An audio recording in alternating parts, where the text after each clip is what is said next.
Welcome to Crypto Rosetta. My name is Savage. Today we're looking at Fetch.AI. There is a higher time video which you can find up above, so check that out if you want more context of what we're looking at here within the bigger structures. Okay, so let's get into the price action and see what's going on.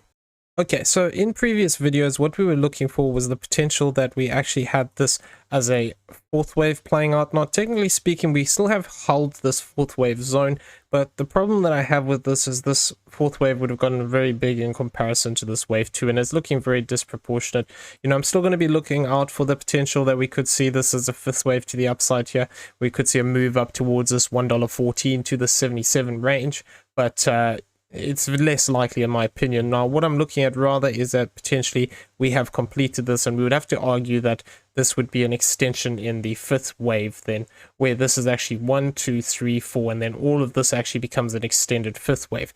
Now, if this is the case, what we're looking for is the potential that either this is an A, a B, and a C to the downside, in which case we're looking for this 1-to-1 towards this 1494. Now, if this is the case, what we'd be looking for is a bigger retracement to the upside here, looking for a three-wave structure, looking to come back and actually target out this zone of this 4893 to this 3658. Now, we also discussed the possibility that if we have this as a move to the upside here, this could still be a corrective structure from further back here. So we need to just bear in mind that we could actually have something like this as a bigger flat correction here. Now, it would be very extreme, the length of this C wave, but this can happen sometimes in altcoins where we see a big push to the upside and then price just fades away. So we need to always be aware of that. Now, we're going to go over the smaller time frame counts here and then what we'd be looking for. So we're going to go over the bullish one. So the bullish one could either be this as an ABC or potentially looking for this to break out in a bigger 5-wave move. So we're going to go over both those options. The bearish one would actually be that we are still within a bigger correction here and that we actually haven't completed this sequence here for this A wave yet. So we need to just keep an eye on that. Now, the way that I'd be looking at the bullish point would actually be looking at this move in this way, where what we'd be looking for, I'm going to come down here into the hourly, is we'd be treating this as a 1, 2, 3, 4, and a 5 here, in which case what we're looking for is a wave 2. Now, this wave 2 could be looking to actually come back down into this zone here of this 25.24 to this 23.33. The thing is, we have actually come down into this 50% level already, so it could actually be completed here and we could start to move away directly. If this is the case, we would want to maintain this low of this 25.33, and ideally for more indication, we'd want to see a move up past this 30 cent 44 if that is actually looking to extend out directly. However, I do think it's more likely, if this is playing out in this way, that what we would actually see is a deeper move down here. Losing this 23.33 would make the possibility of this third wave to the upside less likely, so we don't want to lose this, and invalidation would come by actually crossing this 22.02.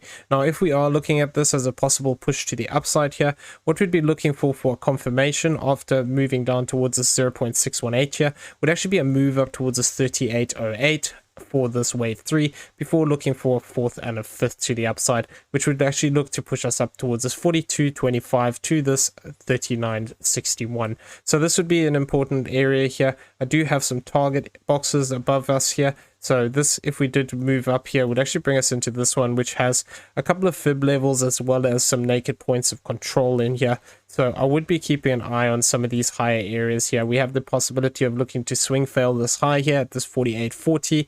This 43.03 would also be a weekly naked point of control, and then we have 2 daily naked points of control at the higher end of this. So I would be keeping an eye on these levels if we do move up here. Now, saying that we are looking for this wave 2, we do also have this target box lower down here, which is actually looking to have a weekly naked point of control as well as a 0.382 of this move to the upside. So what I will be looking for is the potential that within here, if we do look to push down here, the 0.618 and this weekly naked point of control have quite a good alignment here at this 24.52. So if we just see 3 waves down, A, B, C, what we could see is support coming here before looking for that continuation to the upside. So this would be the bullish count. We'd be looking to actually see this play out. We'd need to see these lows maintain and actually see price action start to get a lot stronger for this third wave. What we'd want to see here is we'd want to see volume starting to pick up here, as well as the price action following it. So as volume increases, so is the price. That's what we want to see for a third wave. Now the alternative way we can look at this is that we are actually looking at a bearish structure from further back here. So I'm going to come back onto the 4 hourly, and what we'd be looking for within this count would actually be looking at something like this. Now this would be treating this as a 1-2, so this would be a flat here. This is a 1-2 as another flat within there, and effectively what we'd be looking for is a fourth wave. Now if we just see a B, and a C to the upside, what we could see is a move up to this 1-to-1 rather at this 31.88. This would tie into this idea of being an A, a B, and a C, looking to actually come up here just into this 31.88 area before looking for that potential of a fifth wave to the downside. Now we could also potentially argue that because we came into this 382 here, this could actually be a corrective structure complete, but because of the size of the wave 2, I would be anticipating something a bit bigger here, looking for a corrective move down and then a push back to the upside. That would make a lot of sense to me. Invalidation of this as a fourth and a fifth would come by crossing this 33.70. So if we remain below that, this idea still remains. Now if we do see a push down towards this zone of this 20 cent 23 to the 17.66, what we'd be looking for would be a 3-wave move to the upside, followed by an additional 5-wave move to the downside, looking for this zone of this 1770 to this 15.48. Now this would be our fifth wave. We wouldn't want to move up past this 50% here of this 30 cent 44 if this is a fourth wave and we complete this third wave. And yeah, moving above this would be the first indication that we could potentially look to invalidate this move to the downside. So need to keep an eye on this level if we are looking at it in this way. Now if we did have to see a move to the downside like this could actually be an A wave before looking for a B wave and then a C wave to the downside. So that would be looking at something along these lines, where if I come back out here, what we could see is this play out as a bigger A, B, and a C pattern, looking to come back down lower towards this zone of this $10.34. Now if we are looking at this as that move to the downside in a 5-wave structure, what we could also see is that move into this target box. So if I just overlay that again, what we could see is that this third wave could actually look to complete here. Now within this target box, we have some potential for swing fading and looking to actually retest some resistance and support lines here. So what I would be looking for within this is that if we do move into this area, what we could see is we do have a weekly naked point of control, which is also sitting here towards this 1943. So I would be looking out for that potential that we could see price action come back into this level and find support, even if it is temporarily, before looking to move back up and then come back down and actually test the lower range of this box. So if I'd come back onto the daily here, what I've just done here is marked a couple of these low points as well as this high point here, which is sitting towards this zone of this 1902. So if we do see price action drop down into this level, it would be interesting to see if we get a reaction off of here before actually looking for that continuation to the upside. Now this would also apply if we see price action move up first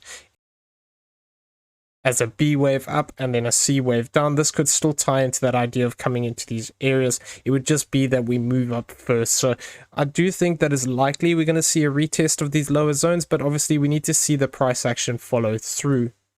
Looking at the weekly CPR lines, what we can see here is that we've actually lost this central CPR line. So what I would be looking out for here is the potential to move back into this R1 line here at this 25.23 before we look to choose a trend direction here.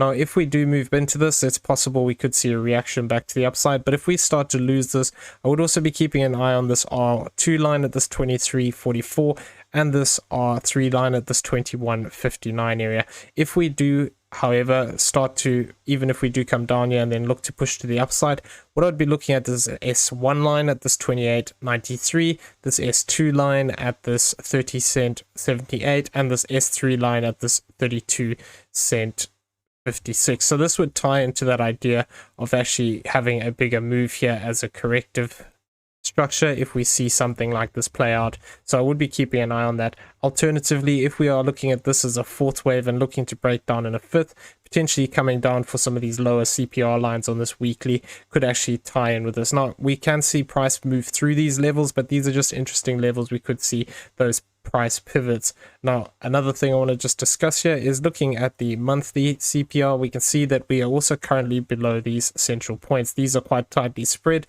which is indicating that we're going to see volatility. Now, if we do continue to break down here, this R1 line is at this 21.23, R2 at this 16.09, and this R3 is much lower down here towards this zone of this 10-cent 21. So I'd be keeping an eye on those levels. Now, if we do rather break back above this and we start to find support above these central CPR lines, this could indicate a potential possibility of a move towards this 32.26, this 38.12, and this 43.32 as a R3. So we'll be keeping an eye on these levels as price starts to move on here. Looking at the 4-hour Ichimoku Cloud, we can see that we've started to turn green here. So if we do move down here one more time, I'd be looking at the potential to find support on this 25.48. If we do look to push down into this area, this could actually be a place we find support before looking to push to the upside. Now, if we come here onto the 8-hourly, what we can see is that we're currently sitting within this cloud.